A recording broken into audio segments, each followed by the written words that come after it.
Tiba-tiba waktu dia buka mata, ini suasananya sudah hampir maghrib. Terus dia melihat kanan kiri, ini ada perkampungan penduduk.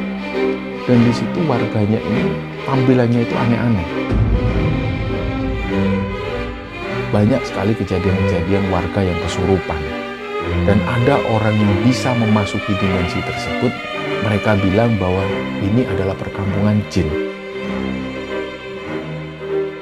Dan Nasmi ini menjelaskan pada saat dia ada di perkampungan itu, dia hanya merasa dia tinggal di sana sekitar 1 harian, nggak sampai lebih, bahkan hanya hitungan jam.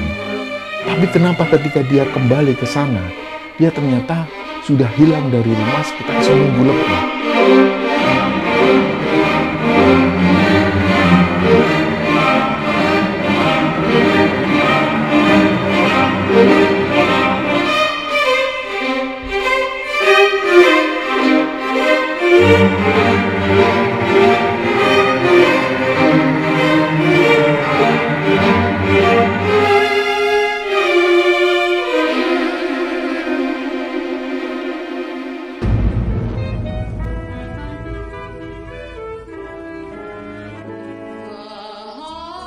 Bismillahirrahmanirrahim. Assalamualaikum warahmatullahi wabarakatuh. Sobat Kembara Sunyi dimanapun teman-teman berada, pada kesempatan kali ini kami akan membagikan sebuah kisah yang dikirim oleh Sobat Kembara yang bernama Nazmi, yang asalnya dari Jawa Timur. Sebelum kita masuk ke ceritanya, untuk teman-teman yang nonton tayangan ini dan belum subscribe, jangan lupa untuk subscribe lebih dulu agar channel Kembara Sunyi ini lebih berkembang lagi dan kami lebih bersemangat lagi dalam membuat konten-konten terbaru di Kembara Sunyi. Dan untuk teman-teman yang telah mendukung kami sejauh ini, kami mengucapkan terima kasih banyak. Semoga amal kebaikan teman-teman dibalas kebaikan berlipat oleh Allah Subhanahu wa Ta'ala.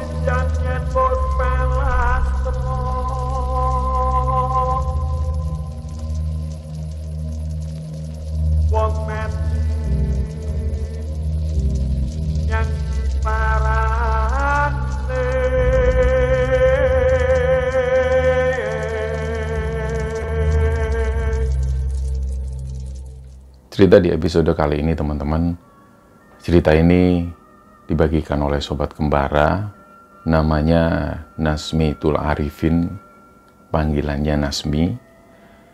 Jadi dia ingin membagikan pengalamannya. Pengalaman Nasmi sendiri ini dialami pada saat dia masih duduk di bangku SMP. Nah, jadi Nasmi ini lahir dari keluarga yang biasa-biasa saja.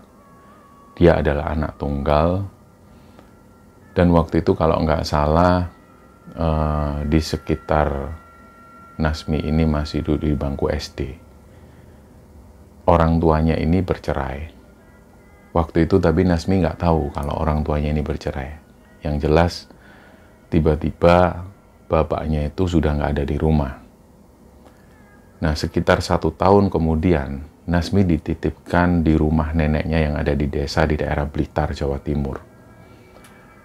Di sana pun Nasmi ini nggak lama. Jadi dia tinggal bersama neneknya itu nggak sampai 1 tahun. Terus kemudian neneknya ini meninggal. Nah, setelah neneknya ini meninggal, ada buleknya Nasmi. Atau kalau di bahasa umumnya itu adalah tante. Di dalam tradisi Jawa itu ada yang namanya bule, yaitu ibu cilik atau tante, adik dari bapak atau ibu biasanya. Jadi waktu itu buleknya Nasmi ini langsung mengasuh Nasmi. Dibawalah Nasmi di kota tempat tinggal buleknya itu. Nah, setahu Nasmi waktu itu buleknya sendiri ini juga nggak jelas rumah tangganya. Jadi yang diketahui Nasmi waktu itu buleknya ini nggak punya pendamping. Ketika Nasmi ini duduk di bangku SMP kelas 1, dia mulai agak sedikit paham tentang buleknya itu, dan dia menyimpulkan sendiri bahwa buleknya ini sering memasukkan laki-laki. Dan itu selalu ganti-ganti, hampir 1 bulan sekali ini selalu ganti laki-laki yang lain. Kata bulenya itu adalah pacarnya bulenya. Tapi itulah yang terjadi. Nasmi sendiri juga nggak bisa banyak bicara. Dia nggak punya hak suara pada waktu itu. Dan dia merasakan ketika diasuh bulenya itu, bulenya ini sering sekali menganaktirikan Nasmi. Meskipun Nasmi tahu bahwa bulenya ini adalah adik kandung dari ibunya. Nah, pada waktu itu Nasmi diberitahu oleh bulenya bahwa ibunya ini saat itu kerja di luar negeri sebagai seorang TKW. Sebenarnya Nasmi sendiri nggak tahu kalau setiap bulan ibunya ini mengirim uang dari luar negeri. Yang Nasmi tahu dia hanya menerima uang saku, dan itu pun juga nggak banyak. Dia sering kekurangan. Artinya bahwa di satu sisi lain, bulenya ini selalu memperlakukan Nasmi itu seperti bukan keponakannya sendiri. Jadi dia sering kasar, kalau marah itu selalu banting-banting barang. Nah, suatu ketika pas Nasmi ini duduk di bangku kelas 2 SMP, dia mulai nggak nyaman di sana. Nasmi ini punya teman, rumahnya nggak jauh dari sana. Kalau jalan kaki ya sekitar setengah jam lah. Nama temannya ini Salsabila. Dia akrab banget dengan Nasmi itu. Jadi kalau dia mau ngerjain PR, ngerjain tugas, dia selalu ke rumah Salsabila. Dia jalan kaki. Pulangnya biasanya diantar oleh bapaknya Salsabila ini. Tapi seringnya Nasmi selalu berangkat ke rumah Salsabila itu selalu jalan kaki. Dan dia selalu pamit ke bulenya menuju ke rumah Salsa ini.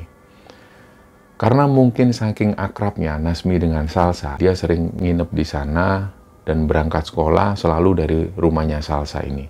Orang tua Salsa sendiri juga nggak pernah ada masalah dengan Nasmi. Malah mereka sendiri yang menyarankan supaya Nasmi tidur di rumah Salsa menemani Salsa. Nah, singkat cerita, menjelang kenaikan kelas 3, waktu itu Nasmi ini pulang ke rumah bulenya itu. Dia melihat bulenya ini nggak ada di rumah. Nasmi masuk ke kamarnya, ambil barang-barangnya. Rencananya waktu itu dia akan menginap di rumah Salsa seminggu, seperti sebelum-sebelumnya. Tapi pas waktu dia ini beres-beres barang, dia mendengar ada suara berisik dari kamar bulenya itu. Dia sendiri nggak tahu ini bule lagi ngapain berisik.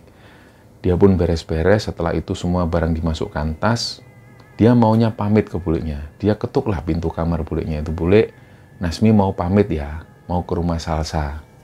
Bulenya ini nggak menjawab, tapi suara berisik ini sudah nggak terdengar lagi. Nggak lama setelah itu dia ketuk pintu lagi, si Nasmi ini. Bule, Nasmi mau pamit ya. Barulah di situ bulenya buka pintu. Ternyata di dalam kamar itu ada sosok laki-laki, nggak tahu siapa. Nasmi sendiri nggak pernah melihat laki-laki ini sebelumnya. Gonta-ganti terus. Akhirnya di situ Nasmi pamit dan diizinkanlah oleh bulenya. Dia bilang bahwa sekitar semingguan dia akan tidur di rumah Salsabila. Nah, singkatnya dia pun jalan kaki menuju ke rumah Salsa.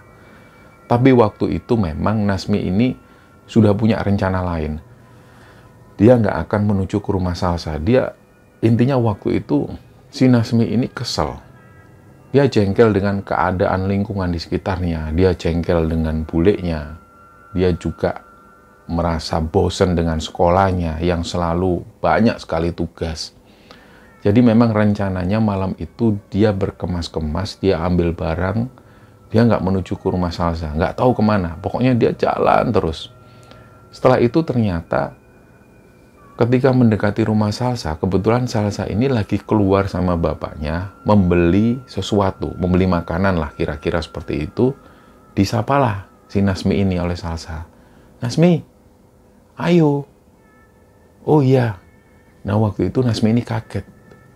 Kok ternyata dia ini ketemu Salsa, padahal dia pengennya nggak mau ke rumah Salsa. Akhirnya malam itu terpaksalah Nasmi ini menuju ke rumah Salsa. Nah keesokan harinya, si Nasmi ini bilang ke Salsa, Salsa, besok aku mau jalan-jalan dulu ya. Jalan-jalan kemana? Tak temenin aja. Udah nggak apa-apa, aku mau jalan-jalan sendiri. Jadi hari itu sekitar jam 5 sore, Nasmi ini mengemasi barang-barangnya lagi. Dan waktu itu Salsa sempat menegur, loh, kamu ini jalan-jalan kemana kok barang-barangmu kamu bawa semua? Nggak apa-apa, barangkali aku mau ngerjain tugas di jalan. Salsa sendiri waktu itu juga nggak curiga sama sekali. Jadi Nasmi langsung mengemasi barang-barangnya, dia pergi dari rumah Salsa. Dia jalan terus menuju ke arah utara. Nah, di sepanjang perjalanan itu, memang daerah sana ini sepi. Adapun rumah-rumah penduduk ini nggak banyak. Nah, setelah melewati rumah-rumah penduduk itu, si Nasmi ini melewati sebuah tempat atau sebuah lokasi, di mana lokasi ini kanan kiri adalah persawahan dan juga ladang penduduk. Umumnya di sana adalah ladang-ladang tebu. Dia ini sebenarnya takut lewat sana, karena banyak sekali cerita-cerita mistis yang beredar tentang lokasi ini. Lokasi ini memang terkenal angker. Nah, karena si Nasmi ini sudah nggak punya jalan pilihan lain, dia harus tetap melewati jalan itu. Dia pun memberanikan diri, jadi langkahnya itu dipercepat. Dia melewati ladang-ladang tebu itu dengan langkah kaki yang begitu cepat. Sampai kemudian, setelah melewati ladang tebu itu, dia sampai di sebuah pertigaan. Nasmi sendiri belum pernah sama sekali melewati jalan ini. Dia jalan lagi, antara jalan menuju ke kanan atau ke kiri. Di situ Nasmi memutuskan untuk jalan menuju ke arah kiri. Ternyata begitu dia belok ke arah kiri, ini jalanan semakin sepi. Nggak ada lalu lalang orang di sana. Yang ada, yang dilihat oleh Nasmi ini adalah persawahan, dan juga beberapa di antaranya ada juga ladang-ladang jagung. Jadi dia nggak tahu posisinya di mana. Nasmi ini sempat tanya dengan dirinya sendiri, ini aku ngapain kok jalan di sini? Tapi mungkin dia menyadari, pada masa-masa itu dia memang bisa dikatakan agak kalut, agak stres juga. Dia menghadapi ujian buliknya dan juga ujian yang ada di sekolahnya. Jadi intinya dia ini kalut, dia nggak tahu kemana, yang penting dia pengen pergi meninggalkan semua itu. Nah, setelah dia jalan melewati ladang jagung itu, dia melihat ada sebuah gubuk di sana. Gubuk ini nggak ada orang. Nah, bersamaan dengan itu Nasmi ini sudah mulai capek. Dia sudah bisa membayangkan kalau seandainya tidur di gubuk itu, mungkin enak banget, suasananya sejuk. Jadi akhirnya Nasmi duduk di gubuk itu sendirian, dia noleh kanan, kiri, suasana ini sepi. Nah, inilah yang membuat Nasmi ini takut, akhirnya dia nggak jadi tidur di sana. Dia jalan lagi. Nah, dia jalan sekitar hampir 15 menit, ini suasana masih sepi. Nggak lama kemudian barulah dia ini melihat ada sebuah perkampungan penduduk. Tapi lokasi perkampungan ini juga sepi.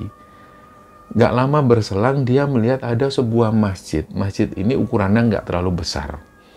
Kalau di daerah Nasmi ini disebut langgar atau musola. Masjid dengan ukuran yang tidak begitu besar dan nggak bisa dibuat sholat Jumat. Karena hanya bisa menampung sekitar 40 atau sampai 50 orang jamaah lah. Pas waktu Nasmi ini mendekat ke arah langgar itu, di depan langgar itu ada semacam teras kecil. Nah, di situ Nasmi ini duduk sejenak dan kemudian tasnya ini diletakkan. Dia lalu merebahkan badannya. Nah, pas waktu Nasmi ini merebahkan badan, dia merasakan nyaman sekali. Dia nggak ada takut sama sekali karena dia ini tidur di depan masjid atau di teras masjid. Jadi dia nggak merasa takut, dia merasa nyaman. Akhirnya nggak lama berselang dia ini pun tertidur. Suasana di daerah sana ini sepi. Nah, nggak tahu jam berapa atau berapa jam si Nasmi ini tidur. Tiba-tiba dia membuka mata. Suasana ini kayak maghrib. Jadi di situ Nasmi melihat matahari ini sebentar lagi mau terbenam. Si Nasmi sendiri ini juga heran. Perasaan dia ini tidur malam hari. Tiba-tiba waktu dia buka mata, ini suasananya sudah hampir maghrib. Terus dia melihat kanan kiri, ini ada perkampungan penduduk. Dan di situ warganya ini tampilannya itu aneh-aneh. Pakaiannya itu nggak seperti pakaian yang dipakai oleh orang-orang pada masa-masa itu. Tapi di masa-masa zaman dulu. Ada laki-laki. Beliau ini jalan melewati Nasmi tanpa melihat Nasmi sama sekali. Beliau itu bertelanjang dada tapi cuma pakai baju luar. Dan beliau ini telanjang kaki. Beliau jalan melewati Nasmi tanpa melihat Nasmi sedikit pun. Gak lama kemudian ada seseorang bapak-bapak usianya sekitar 50 tahunan. Beliau juga dandanannya hampir sama. Beliau pun jalan melewati Nasmi.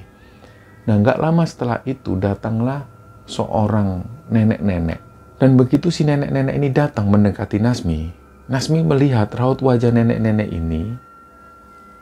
Raut wajahnya itu menunjukkan bahwa si nenek-nenek ini kayak pernah melihat Nasmi sebelumnya, kayak pernah bertemu.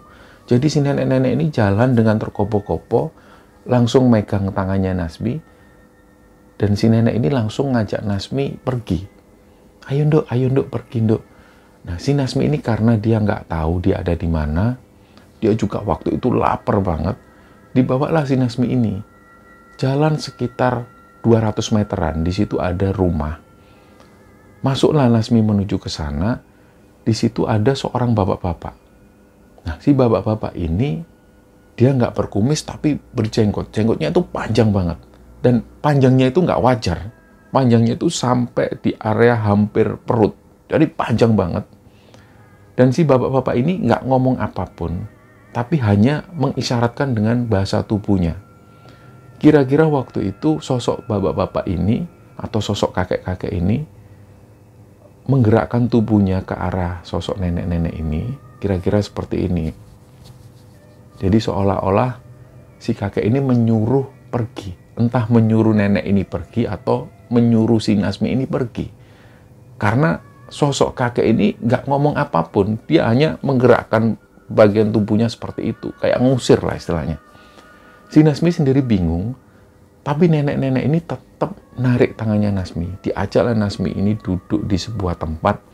Di situ ada semacam tikar. Tapi tikar ini nggak seperti biasa. Tikar ini terbuat dari anyaman daun, entah daun apa. Nasmi sendiri nggak bisa menjelaskan. Yang jelas dia duduk di sana. Nggak lama kemudian, nenek ini masuk ke dalam. Dan beliau balik itu bawa jagung, bawa ketela, dan juga bawa beberapa umbi-umbian. Semuanya direbus. Nah, Nasmi ini disuruh makan. Dimakan jagung ini dengan lahap. Dan pada saat si Nasmi ini makan jagung itu dengan lahap, sosok nenek ini melihat ke arah Nasmi sambil senyum-senyum.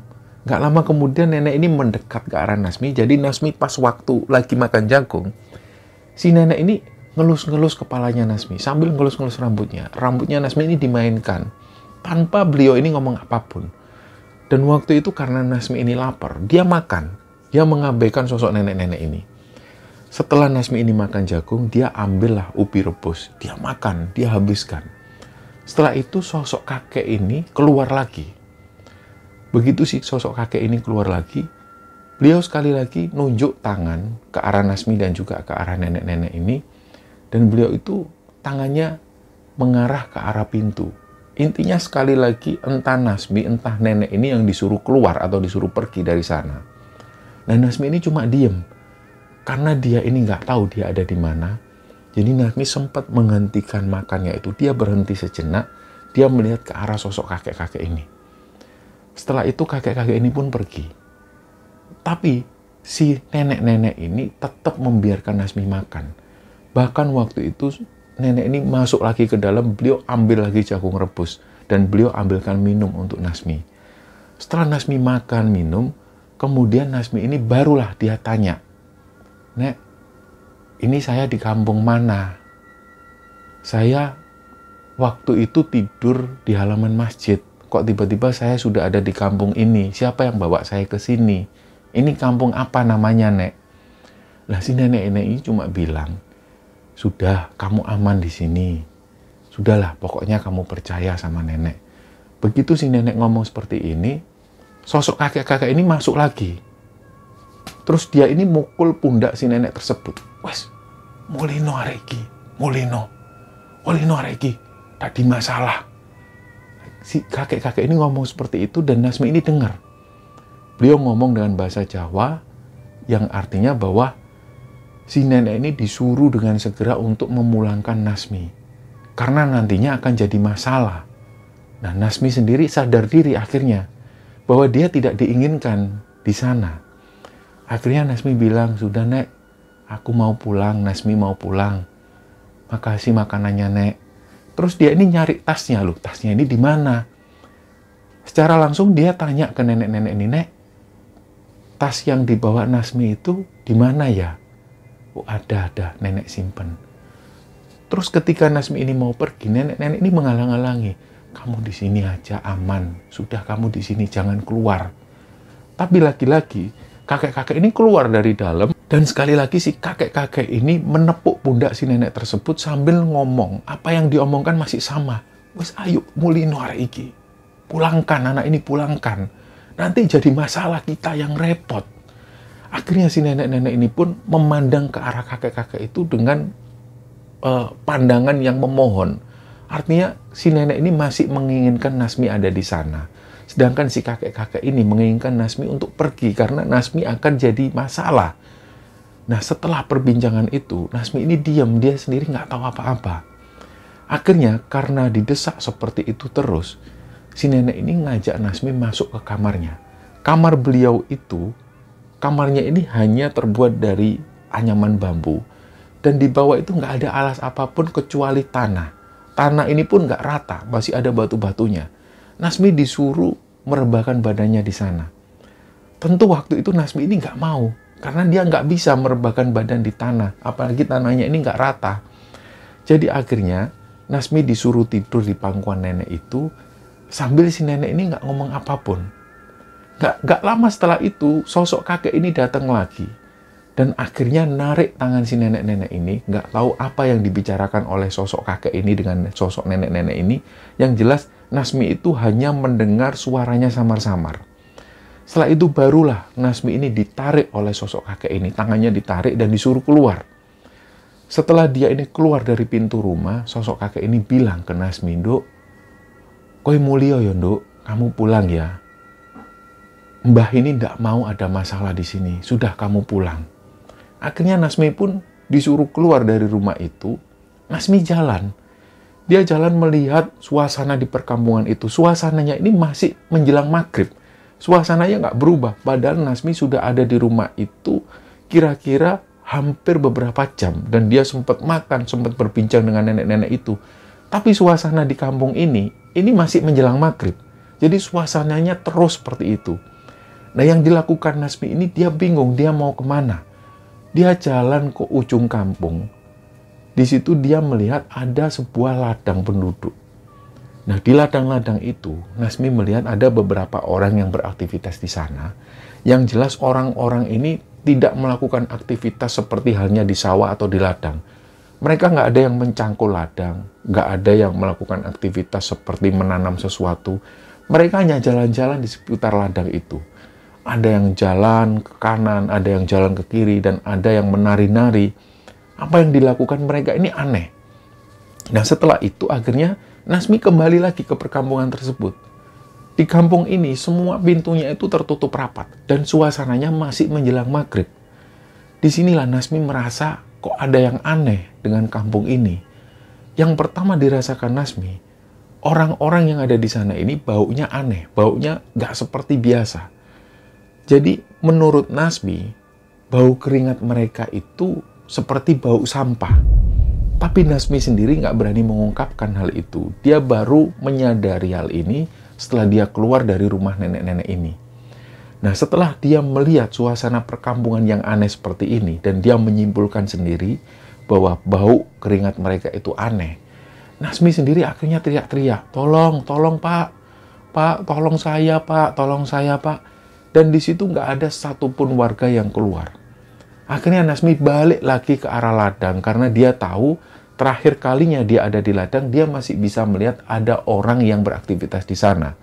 Begitu dia balik ke ladang, dia nggak melihat lagi orang-orang ada di sana. Jadi perkampungan ini dan ladang yang ada di sana ini kembali sepi.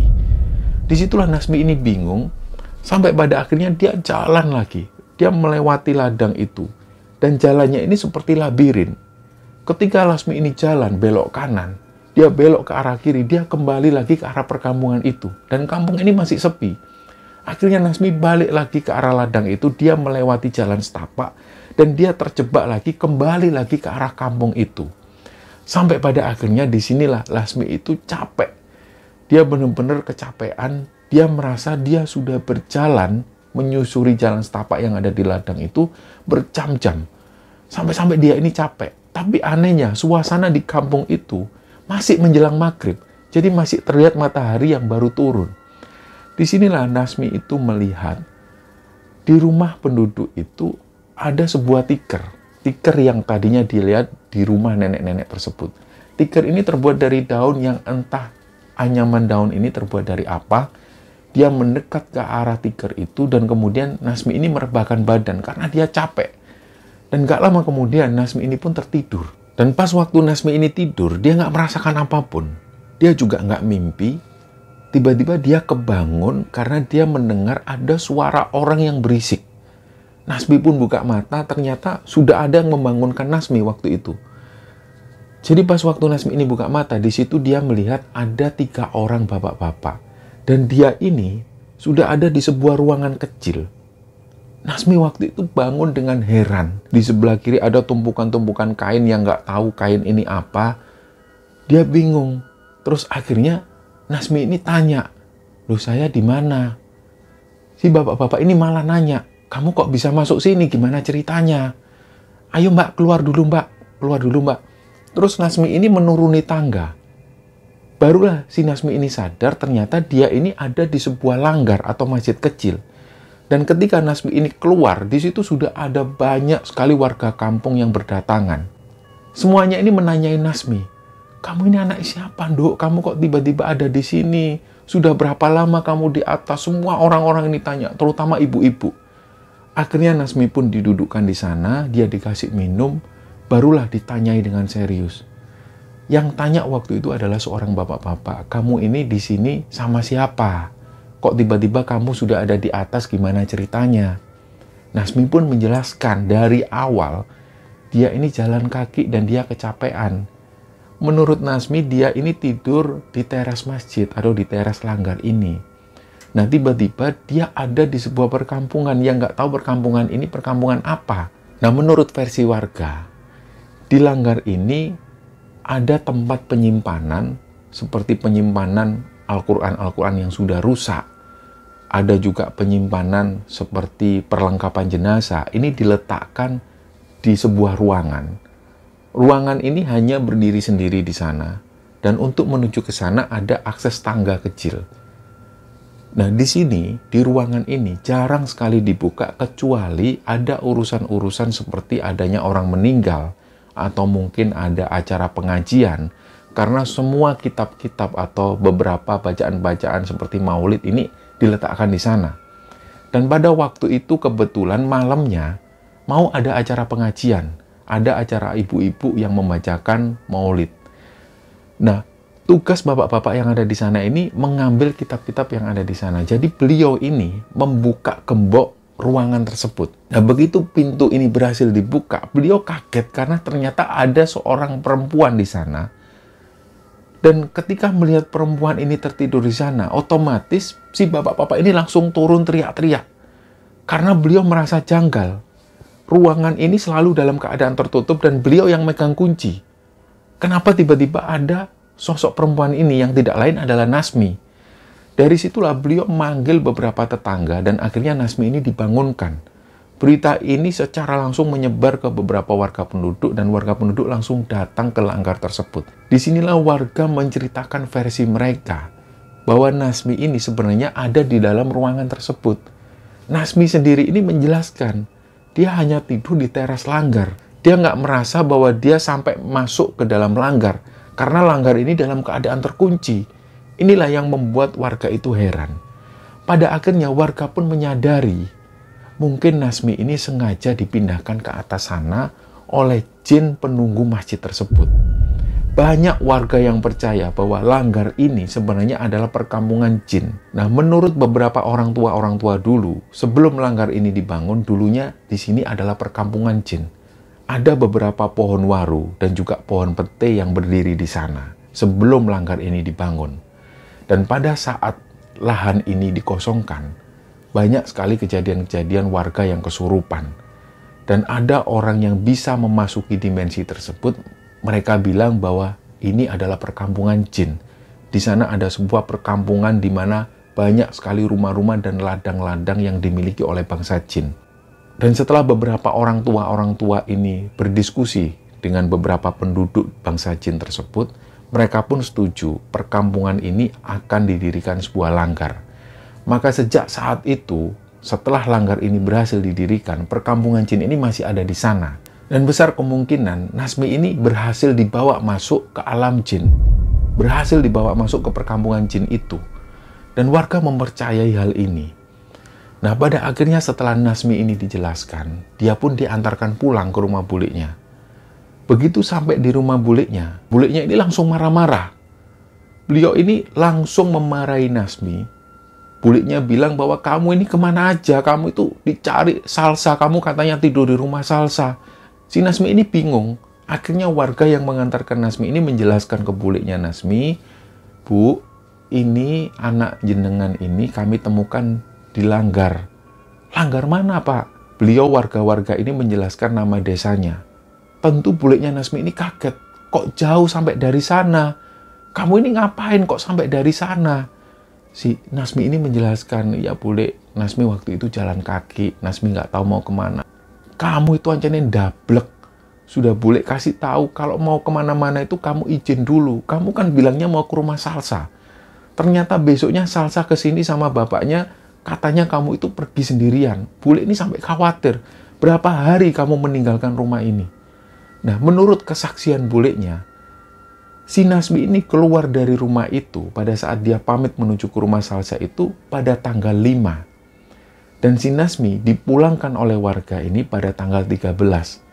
Artinya sudah seminggu lebih Nasmi keluar dari rumah. Dan Nasmi ini menjelaskan pada saat dia ada di perkampungan itu, dia hanya merasa dia tinggal di sana sekitar 1 harian, nggak sampai lebih, bahkan hanya hitungan jam. Dia ternyata sudah hilang dari rumah sekitar seminggu lebih. Inilah yang membuat Nasmi ini merasa heran dan aneh. Sampai suatu ketika di usianya yang ke-23 tahun, Nasmi ini menikah. Nah, menjelang Nasmi ini menikah, ibunya Nasmi ini datang. Dan untuk hari itu juga ibunya nggak mau lagi kembali ke luar negeri. Dia mau ikut bersama Nasmi. Singkat cerita, suami Nasmi ini punya Pak D. Yang Pak D-nya ini bisa dikatakan orang yang paham, orang yang ngerti. Pada satu kesempatan, Pak D dari suami Nasmi ini bilang ke Nasmi, Dok, kamu itu ada yang ngikutin. Yang ngikutin kamu ini baik. Dia jin muslim. Dia sudah lama sekali ikut kamu. Kayaknya Pak D ini butuh sebuah cerita dari kamu. Kamu pernah mengalami apa dulu? Nasmi akhirnya teringat dengan kejadian yang dialami bertahun-tahun silam. Pada saat dia ini pernah memasuki perkampungan jin. Akhirnya Nasmi pun cerita ke Pak D-nya tentang hal itu. Nah, Pak D-nya pun langsung setuju bahwa memang benar menurut Pak D-nya yang mengikuti Nasmi selama ini adalah bangsa jin yang tinggal di langgar tersebut. Dia memang tinggal di sana dan dia ini berniat menjaga Nasmi. Tapi waktu itu Pak D-nya sempat tanya, selama ini kamu pernah mengalami hal-hal aneh nggak? Kamu pernah melihat sesuatu yang aneh? Nasmi sendiri mengakui memang semenjak dia mengalami kejadian itu, semenjak dia pernah memasuki perkampungan jin itu, Nasmi ini jadi orang yang sensitif. Dia bisa melihat makhluk-makhluk halus. Dan dia ini kadang-kadang mendapat bisikan-bisikan. Dia juga mengalami mimpi-mimpi yang aneh. Nah, menurut Pak D-nya, ini adalah pengaruh dari jin tersebut. Jin yang mengikuti Nasmi. Hal ini tentu bisa berdampak buruk. Dan Pak D-nya ini menawarkan ke Nasmi, kalau memang kamu sudah nggak nyaman, Pak D bisa ngusir. Tapi waktu itu Nasmi keberatan. Karena dia nggak begitu terganggu dengan pendampingnya ini. Dia juga nggak merasa sering ditakuti oleh sosok ini. Akhirnya setelah diskusi dengan Pak D-nya itu, Nasmi pun menyadari sosok ini baik. Dia nggak pernah mengganggu Nasmi. Dia juga nggak pernah memengkarui Nasmi apapun. Jadi Nasmi merasa dia baik-baik saja. Nggak pernah ada gangguan apapun. Dan sampai cerita ini diturunkan, Nasmi ini tinggal bersama suami dan juga bersama ibunya di sebuah kabupaten di Jawa Timur. Dan tentang kondisi dari buliknya si Nasmi ini, buliknya sudah menikah. Beliau juga tinggal di sebuah kabupaten di Jawa Timur dan sampai hari ini mereka semua masih berhubungan baik. Kadang-kadang menjelang Lebaran, Nasmi dan suaminya masih mengunjungi buliknya itu. Dan sebenarnya kami ingin cerita sedikit tentang adanya masjid jin yang sampai sekarang masih ada di Mekah. Jadi awalnya pada saat Rasulullah SAW ini masih hidup, beliau ini sempat mengunjungi satu tempat. Beliau sholat subuh di sana bersama para sahabat, dan pada waktu itu Rasulullah SAW ini membacakan surat Ar-Rahman, di mana pada salah satu ayatnya berbunyi Fabi ai ala irabbikuma tukadziban, yang artinya maka nikmat Tuhanmu yang mana yang kamu dustakan. Tiba-tiba pada saat Rasulullah membacakan ayat ini, ada suara di belakang. Nah, suara ini lantang menjawab, ya Allah ya Rabbi, tidak ada satupun nikmatmu yang kami dustakan. Nah, semua sahabat ini kaget. Tiba-tiba ada suara seperti itu, padahal mereka ini masih dalam keadaan sholat subuh. Nah, setelah sholat subuh ini usai, Rasulullah mengajak salah satu orang sahabatnya menuju ke satu tempat. Disinilah ternyata Rasulullah itu mendatangi kaum jin. Di situ ada sebuah perkampungan jin dan Rasulullah mendakwakan Islam di sana. Jadi setelah Rasulullah berdakwah di perkampungan jin ini, seluruh kaum jin yang ada di sana menyatakan keislamannya. Mereka semua bersahadat dan masuk Islam. Dan setelah kejadian itu, pada akhirnya lokasi perkampungan ini kemudian didirikan masjid. Dan sampai sekarang masjid ini masih ada di sana dan masih dilindungi oleh pemerintahan Arab Saudi. Masjid ini seringkali dijuluki dengan julukan Masjid Jin. Biasanya setiap jamaah umroh maupun jamaah haji yang datang ke sana selalu menyempatkan untuk sholat duhur ataupun sholat asar di Masjid Jin ini. Nah, inilah cerita yang bisa kami sampaikan teman-teman. Semoga cerita ini bisa menghibur kalian semua, dan lebih-lebih semoga kisah ini bisa kita ambil hikmah dan bisa kita ambil pelajaran di dalamnya. Mohon maaf kalau ada salah-salah kata. Wassalamualaikum warahmatullahi wabarakatuh.